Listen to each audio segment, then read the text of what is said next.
how do we make this sexy? No, if you make it authentic, people will raw. connect with it, right? You have written and directed Home, which is your, directorial debut, which is huge. So how does it feel? I haven't had nerves Really? in such a long time because I want all parts of me to feel very valid and to feel very included in my identity. Ready, set, let's go. I'm on the way up. I'm on the way up. I'm on the way up, going all the way up. I'm on the way up. I'm on the way up. I'm on the way up, going all the way up.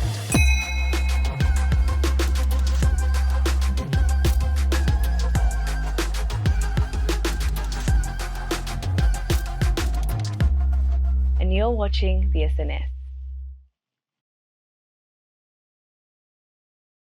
Hi friends, I trust you are well. Welcome to another episode of The Spotlight, brought to you exclusively here on the SNS. Now, prior to beginning, we'd like to express our gratitude to Longonot Place for providing us with their serviced apartments as a shoot location. Now, they are situated off Harithuku Road and are ideal for individuals who are seeking long-term or short-term accommodation.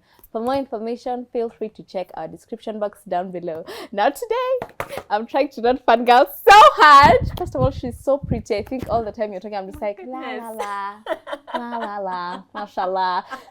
Hi!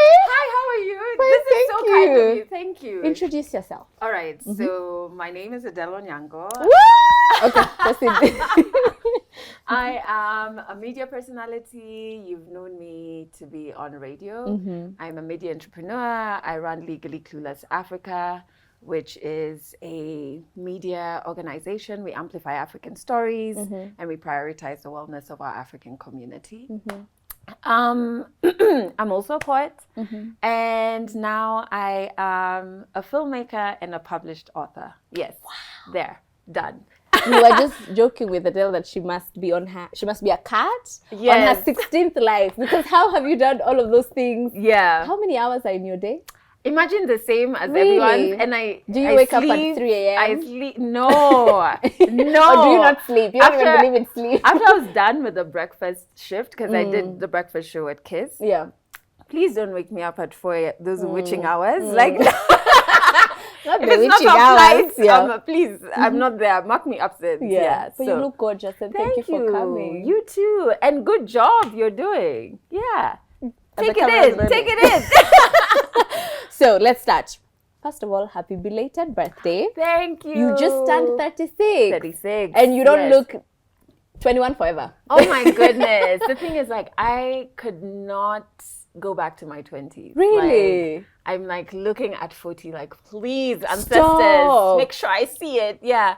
I feel like my 20s were just like, I don't know if it's the same for everyone, but maybe for quite a few people. They were just confusing. Then you're Preach. You're broke. Yeah. Who sent you? You're trying to be at home in yourself, like you're chasing. Yeah. What is it called? Social acceptance. Like, I'm just like, please don't take me back there. Just like, forget it's about the ghetto. The ghetto. Yeah. And you're also a fellow Aquarius. Are you a astrologist? Oh, really? Are you Aquarius? Yes. What? 31st January. What? Yeah. Oh my goodness. Yeah, I told you. Yes, I think we're really cool. I'm not too deep into it. But what I find fascinating is, like, when you read about the personality traits or what career you should be going into, it's crazy how spot on it and is. aligned. Yeah, but I don't go into like rising.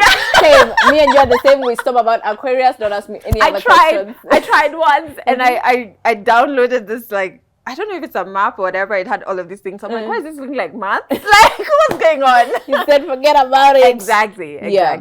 So you were telling us about your new chapter. Yeah. How is 36 feeling? 36 is wonderful. Should I say 36? Yeah. Yes. It's wonderful. I feel like the most me I felt in, like, the longest time. Thing. Right? You feel like the most you. The most me. It's almost like, I don't know if you'll relate with this or somebody who's watching will relate with this. Like, there's moments in your life where you question these things you know inherently to be your truth because you feel them. It could be your truth about what you want to achieve in life, or your truth about like just the things you like, right? And you question them because maybe they're not popular, it's not a popular option or whatever. And then for me, that was the case across my 20s. I get to mid-30s now and I'm just like, oh my God, this has always been me. What was I doing running around it? Like I should have just like sat in this from before. And so that's what I mean when I say like I feel the most me. It's like now I really accepted who I am. I truly understand who I am, and I understand that there's nothing wrong with it. And I look forward to feeling like the most me. I think I'm in the thick of my 20s. And okay, how old are you? You're 25. That's a good age. Like that's a good age. You should say it. And I feel like every age, you know how they say age is nothing but a number? I don't think so. I think it's a number you should be proud of, right? Not even in relation to what you look like as per your age, but in relation to like you've gotten so much life in. Not everybody gets to 25. Like there's people who don't get to 10, who don't get to 18. You're here. And that's enough. That's enough. Okay. Now, I am a religious follower of your Instagram. Okay. And oh dear, I'm so excited. And I was so excited to see you farming. Oh my goodness. Not you living the farm to table princess life. How did that even start? So I moved out of Nairobi. I can't take the city life. I don't think How it's long for ago me. was this? I'm about to turn 3. Wow. Yeah, I moved out of Nairobi and I wish I had done it sooner. Because like now I'm just like, what were you trying to do chasing this city life? Like you're not it. It's a slower life living in like the farm life, really. It's slower. I hear birds until like midnight. I did not know birds are active and loud until midnight. And then when I first moved out, my neighbor, Mary, she's in her 60s, I believe. And she taught herself how to farm on YouTube. Wow. And so she taught me so much because I've never done the farm life thing. And she taught, and we were learning things together as well. And so now I'm doing it alone and it's so much fun. Like some things, farming first is grounding. So in terms of your mental wellness, like actually touching the ground and the soil is a grounding technique. But then also it just reminds you like, my goodness, humans walk around this earth thinking like we are it. But like the earth is having this magic, like it's literally feeding you. And without interference, you know what I mean? And just even learning how, because I planted potatoes. I love potatoes. See, twin. Where have you been? She said, I'm about to pull up to your house. Like, hey girl, I was in the area. And where are the potatoes? Take the potatoes out. And just like knowing that even the we call them pests, but they're animals, right? So when the moles come around, that's when you know like, oh, your potatoes or whatever, or your carrots, whatever is a plant or a vegetable that grows underground is ready once you start seeing mole activity. I'm like, this is so cool. Like it's so interesting and it's healthy, obviously. But obviously you have to have the personality for it. It's not for everyone. I was so excited for your first harvest of onions. You'd have thought me and you. God. I was making a salad and I was like, I don't have onions. I was like, actually, would you look at that? Now let's talk about your latest creative baby, which is something you said even prior to us beginning. You said you feel the most you, which means you feel home within yourself. I see what you did there. So first of all, congratulations. Thank you. You have written and directed Home, which is your directorial debut, which is huge. So how does it feel? It's huge. I think I haven't had nerves really in such a long time. What I thought were nerves, I was like, that was nothing. This was so, especially before the premiere. Because my poetry, which I've written poetry since my teenage years, but my poetry is not fictitious. It comes from my lived experience. And making a short poetry film means that now it felt like I was standing naked in front of people and like just being like, this is everything I've gone through. You know what I mean? With little chance of anything getting lost in translation, because film is such a powerful communication tool, right? So people will really get it, you know? So I was very nervous about it, but the process was great. Like the experience of being in a writer's room, like really workshopping your ideas, then translating my poem home into a film script was also interesting, because it was the first time I'd ever done that. And so I was like, what are all these tools? Like, what is this language you guys have this side? And then being on set and I mean, obviously, I've directed stuff for Legally Clueless, but this is different. Like, films have so many moving parts, right? And you have to think about so many things, and you have to think about each scene and like what are the shots that you absolutely have to get. But I was so fortunate to work with like an incredible team who were just, they understood, because I may not have had the technical lingo, but I was saying I needed to look like this. I needed so you have the vision. I have the vision, and they understood me, and they allowed themselves to be immersed in the poem. And it was an incredible experience, to be honest. Like, I think it's I'm very proud of my film. And you should be. Very Now, proud of you've it. described home as exploring the journey of an African woman back to her body. Which again ties back to you feeling like you. And that's such a powerful and layered statement. So I'm curious, what inspired this story? And why is now the right time to tell it? Honestly, I cannot wait for you to get to your 30s, because I think it happens when Fast you hit... forward. You get to your 30s, and well, for me, it felt like there was a switch, right? And all of a sudden, I just didn't care too much. I didn't care about living up to societal expectations or anyone or external to me.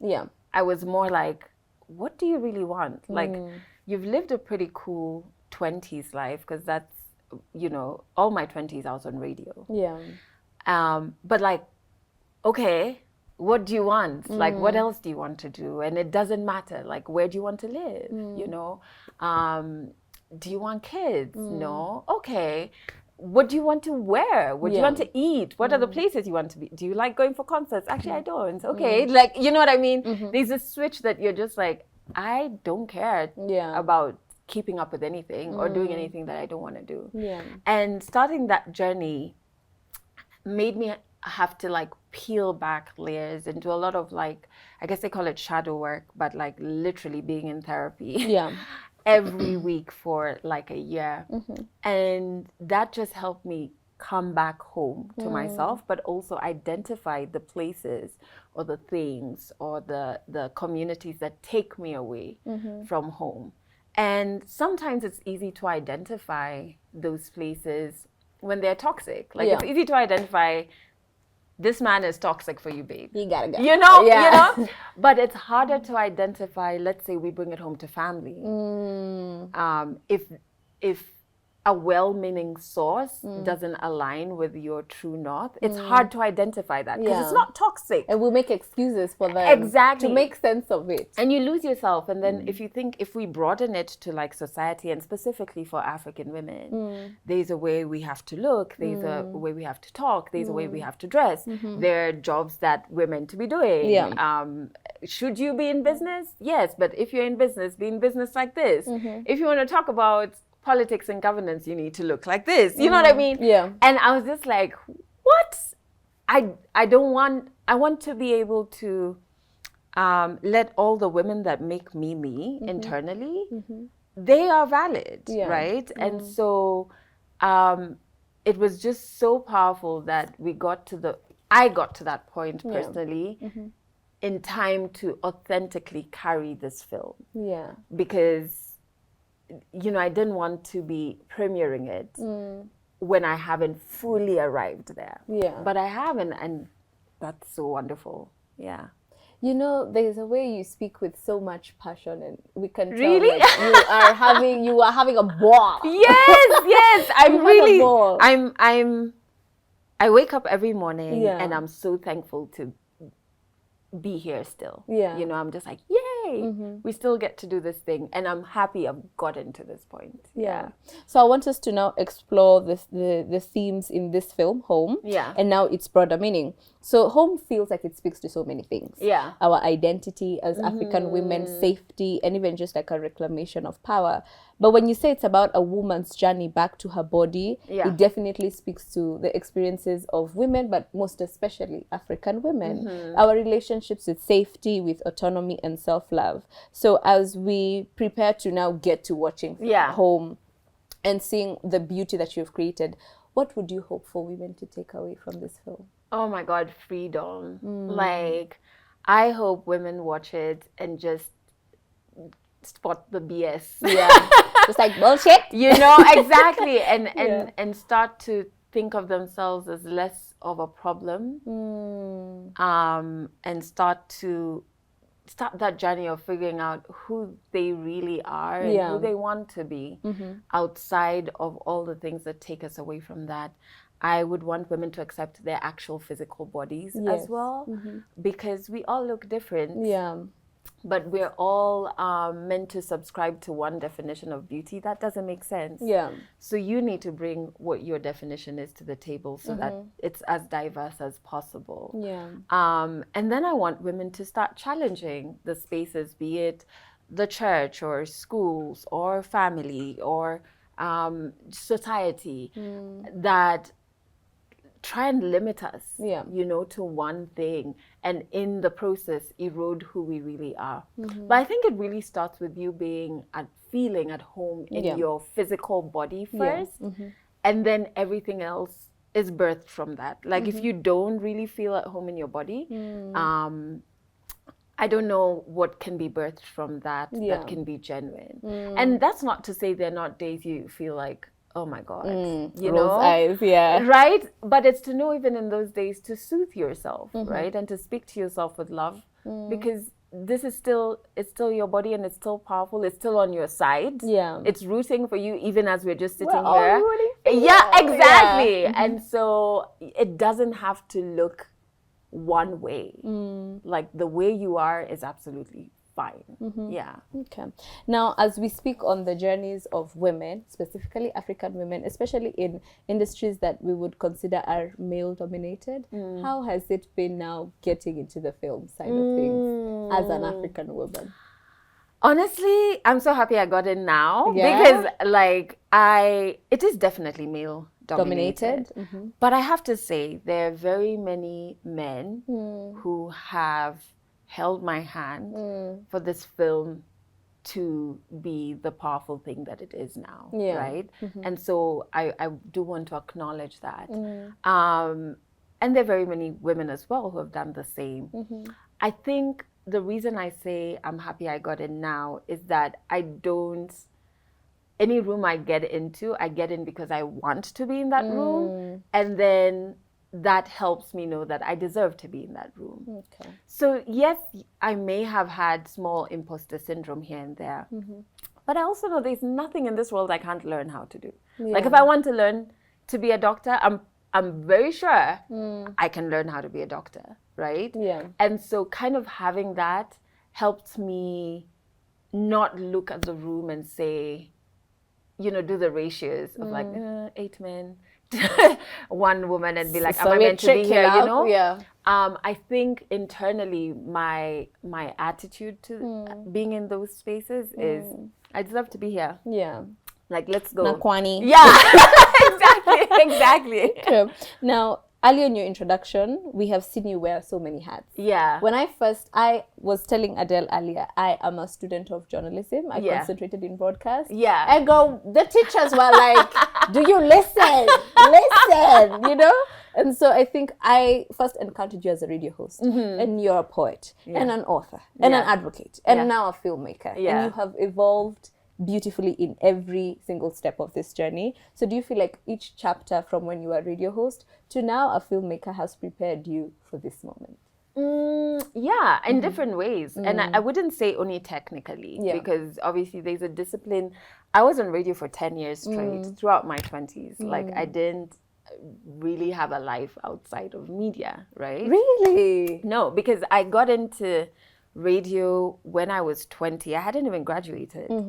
I got into 1FM, and then I left when I was turning 30. Like right after turning 30 is when I left. So 10, I did a 10-year It's like, stint. check. Yeah. I was out. like, okay, it's time, you know? Mm-hmm. So yes, obviously there's technical things that you learn in terms of being in a communication field. That helped me with my business, which is a media business. So definitely there. But if I would say on like a personal level and in terms of expanding, I'm lucky because the traditional media industry is very rough on women. Girl. You know, it can Anyway, proceed. It can really break you. Yeah. You know, and I'm so thankful it didn't. Even though when I was leaving, I thought I was done with media, and then I kind of stumbled back into it. Yeah. So I'm very lucky it didn't break me. It allowed me to understand how I don't want to run my business in terms of like my employees. Yeah. It allowed me to understand how limiting traditional media is in terms of telling the African narrative. Yeah. And so then I was like, I don't want to do that. I want to make sure it's authentic African stories. Yeah. And we don't have to have clickbait. We don't have to think, how do we make this sexy? No, if you make it authentic, people And will raw. connect with it, Yeah. right? And so in doing that, that forces you to build like your courage muscle over and over. And you've been flexing it, girl. Yes. You have built that muscle. And so I think that's what like previous Adele's, and even when I say I don't like, I wouldn't go back to my 20s, I still honor that Adele because there are things she did, even just withstanding that harsh media environment. Yeah. She then allowed me to do what I'm doing now, you know, so I honor all the versions of me that came before me, even as I look forward to like who I want to be. Like, okay, we're getting closer to that, the highest version of me. Yeah. Okay. Now, Adele, you've been such a fierce and consistent advocate for women's issues. But even before I proceed with the rest of the question, I would like to ask what inspired this advocacy. Was it just like, I want to talk about this and I want to use my platform like this? Or was it you stumbled upon it? Yeah. I think I just don't know how to shut up. Like She said one thing about you. yeah. I will yap until the sun And sets. I was telling my friend recently, I was going to meet him, and while I was driving to meet him, there was like a red plate, so like a diplomat car that was just behaving so badly on the road. Obnoxious. And I was so, because I didn't want to be late, I was like, I really wanted to like park in front of that car and say, you can't do this. Like, this is wrong. Yeah. Everybody using this road deserves to be using this road. If you're late, you have to follow the rules, you know? And so I was telling my friend, I was like, I don't know why. I don't know how to shut up. Like, if I see someone is doing something that's like, what are you doing? You know? And so I genuinely think it's an extension of my personality. Yeah.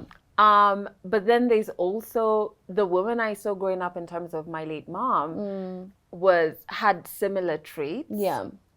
Hers was maybe not, no. She's the person who taught me. Yeah. She taught me how to, she took me for my first protest. She taught me how to. Really? Yes. Sorry, tell me about that. And I'm that was 2007. Wow. And I remember being mad that the people who were on the street had, we were going to gain from what they were fighting for, but we were sitting in our homes trying to be safe. And how old was this Adele? 2007.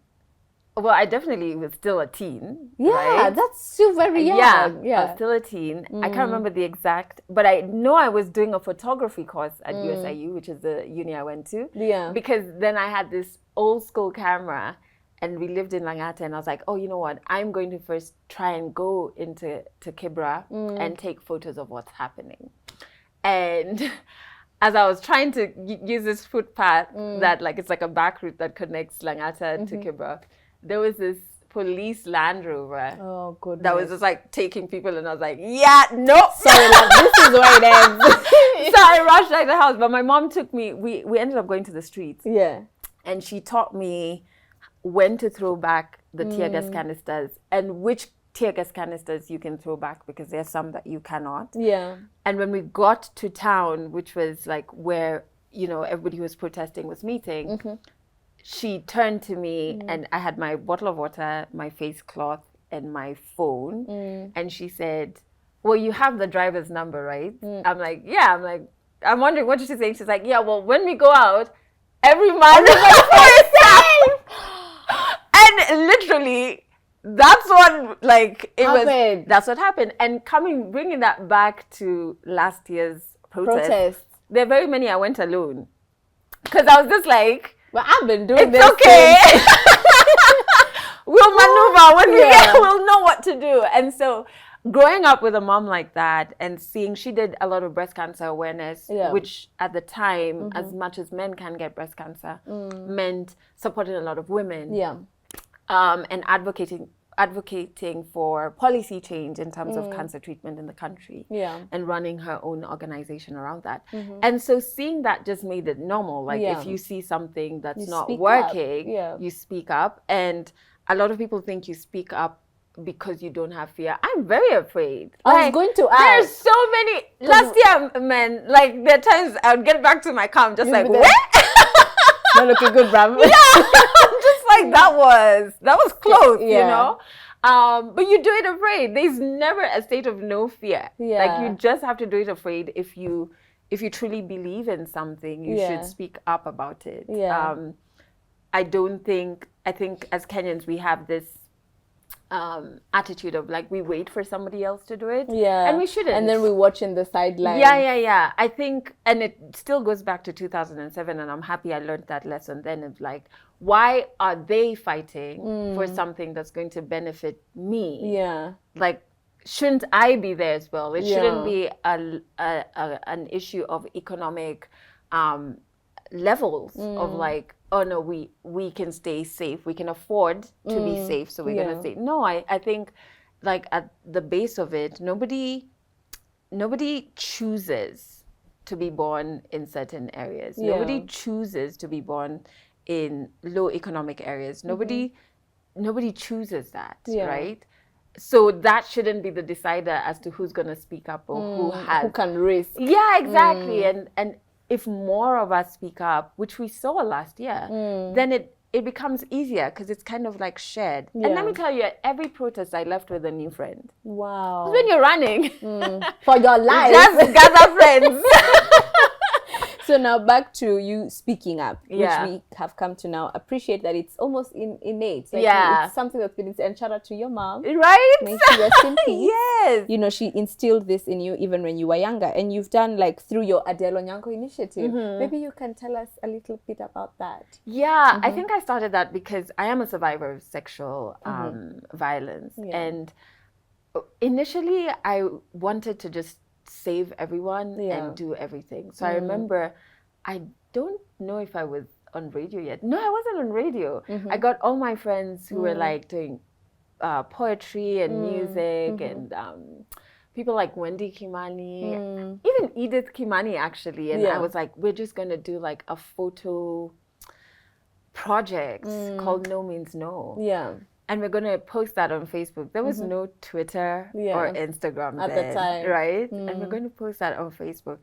And we're going to like start trying to target people's minds to understand no means no and certain things are not right. And so we did that. We posted on Facebook. And then we would have different people from different countries saying, oh, in the UK, this is what we're doing. In bars, they have these posters or they have this hotline. And I'm like, okay, so this can be more. Yeah. And the more I dug into the issue around especially sexual violence, the more I was like, oh my goodness. Yeah. There's so much to fix. There's police we have to fix. There's the medical system we have to fix. There's social, like how people are thinking. Policies. Right? Yeah. And I remember my friend, Dr. Njoki Ngumi saying, you can't save everyone. Yeah. Right? And then I said, okay, what was important for me on my journey of healing? And it was access to therapy, psychosocial support, which, as we know, is very expensive. And it's not accessible. And so that's how our flagship program, which was Safe 247, came up. It ran for 4 cohorts. It's not running now. But for me, that was the way into focusing in one area and trying to do it to the best of my ability. But I like to think that even my advocacy at the beginning was from what I experienced, right? But it's really expanded. It's expanded to accommodate even who I am now. So like, I'm an entrepreneur. There's different things I experience as an African woman in business, in media, that I'm like, oh my God, we need to fix this. Like, what is this happening, right? And so I think for me, it's to, that's where it started from. But I'm still, even with Legally Clueless, still very into how do we make mental wellness resources like therapy more accessible to Africans. Okay. So 2 questions based on what you just said. 1, do you see home as an extension of that work? And 2, I'm curious, when you were creating this film, was there any part of the process, because your healing journey, as you've shared, is so personal, did it feel cathartic? It did, honestly. And maybe that's also part of the nerves. Like, actually, I kept saying, oh, I'm so emotional. I just kept crying. Like, I was because like... it's... Which, you know, I was just like, oh my goodness, like, what are these tears? My lashes will fall off. Like, what's going on?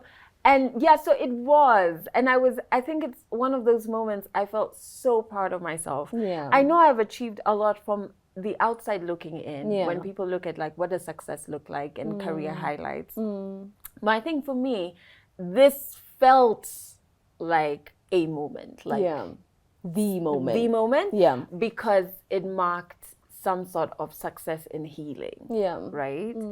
Which then only I can understand, right? And 100%, it did feel like the inner child is like, oh, okay, I can rest. I'm going to stop giving you hell. I'm good. We're good. We can keep going. Okay. So by the time this episode airs, we'll either be leading up to or would have just passed International Women's Day. Okay. Now, in one of your, girl, I did some stalking, some research, you know.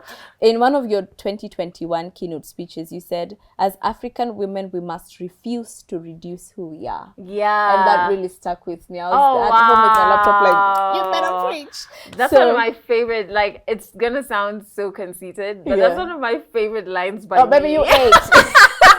You ate. As African women, we must refuse to reduce who we are. So what does that statement mean to you now? Do you know this term, respectability politics? Yeah. I just don't want to play it anymore. It means, so it feels like, especially the spaces I walk into. So for example, advocacy spaces or development NGO workspaces. You could be in a room, and I remember being in a room in New York where everybody had this PhD and this blah, blah, blah, blah. And I'm there with like my piercings, my tattoos, whatever. And you almost feel like you even have to change how you dress just so that you can sit up. You know, so that you can, and you have to speak a certain way. And that's reducing yourself, to be honest. Being worthy of being in a room is not only found in a paper. It's not to invalidate somebody's PhD. That's great for them. I might not have it, but that doesn't mean I don't belong in this room, right? I may not be in a suit. Doesn't mean I don't belong in this room. I may be more expressive in how I dress or how I look. That doesn't mean I don't belong in this room. And even more than that, being in conversations that people deem more serious, so like politics, governance, women's rights, etc., doesn't mean I don't want to talk about fashion and I don't want to look glorious, right? So I feel like what that means to me is that I can be in any space I want to be. I decide what spaces I want to be. Don't box me, right? And if you choose to box me, don't make it my business. Box me from very far. So Yes, exactly. And I now understand, like, there's so many ways that we're socialized to reduce ourselves, that I don't want to participate in that anymore, because I want all parts of me to feel very valid and to feel very included in my identity. Yeah. I could listen to you preach until the sun sets. But as you take home on tour, because I want us to close, and you continue to share this story, what's next for you? Number one, are there other stories you're itching to tell? Give us something a little bit exclusive for the girlies. But also, where can we watch, stream, film? Okay, so I'll start with the last first. So with home, we are going to do a run at Unseen. Okay. The cinema. Home is a short film. It's about 20 minutes. From the 9th of March. And it will run for a couple of days after that. But if you keep following, so if you follow my social media, you'll get to know that.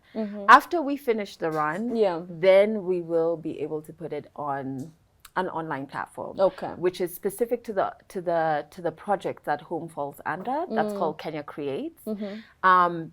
So the website will go up after our run at Unseen, and then it'll be available to stream for those who are not in Nairobi. And then we'll take it on the road. Now, taking it to stream, for screenings, we already started it. It has screened in certain schools in Kitale, which was like incredible. I wasn't there. The videos were sent my way and I was just crying like the whole night. Some of the girls recited bits of the poetry in the film afterwards. And I was like, how it's crazy how art is, that you can something create that this was so thing. personal to you. And someone so far, I've never met them, etc., can be like, oh, I see myself in this. I connect with this. So we're not only looking at schools, any spaces where there are women.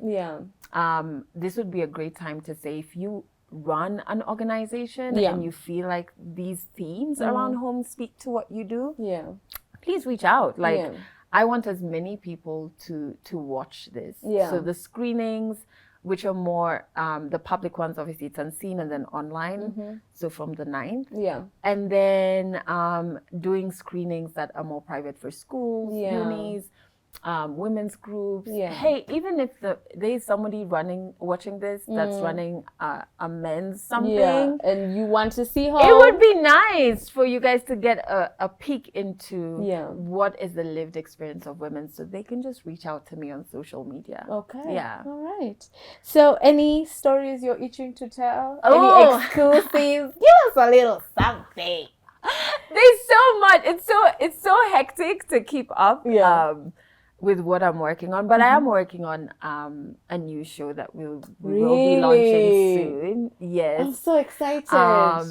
And it's I'm trying to think of because I'm not good with like secrets. So if I start, I'll start. Don't worry, you tell me, and you'll just be You're hilarious. So looking more at still being on this journey, because I think like right now, my journey is to how do I get African women and women in general closest to their highest level of self and having that freedom. And a huge part of that is like, how do I get you to release shame, right? Shame that you've been given that really is not yours to be carried. And so working on a show that is going to help me do that. I have seen how you have tried. Very soon. Look at me closing my eyes, like So and a show that is more. I think one of the season I'm in, there's a lot more of me being seen. That's what I will say.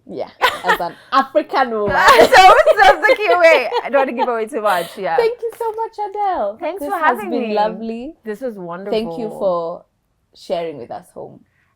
You're so welcome, and I think you're doing an incredible job. Thank you. I hope you actually sit in that. Like, you're doing a great job. Thank you. It's not actually therapy session, so let's close this off. So to close off, you'll just speak into your main, and you'll just tell us where we can find you on social, etc., and then we'll close off. All right. So you can find me on all social media: Instagram, Twitter, Facebook.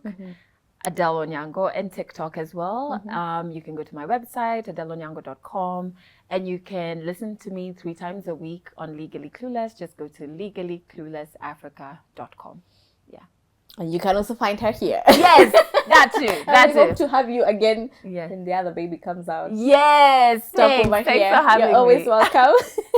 That's Adele, ladies and gentlemen. Thank you so much for watching. We hope you enjoyed this episode. And if you did, make sure you like this video, leave a comment down below, and of course, join our amazing SNS family. And please go and support our girl, Adele. You are doing amazing. Thank and from you. the SNS team, and myself included, thank you so much. Thanks You for are. having me. She is a masterpiece. That's it, guys. Mwah. Bye.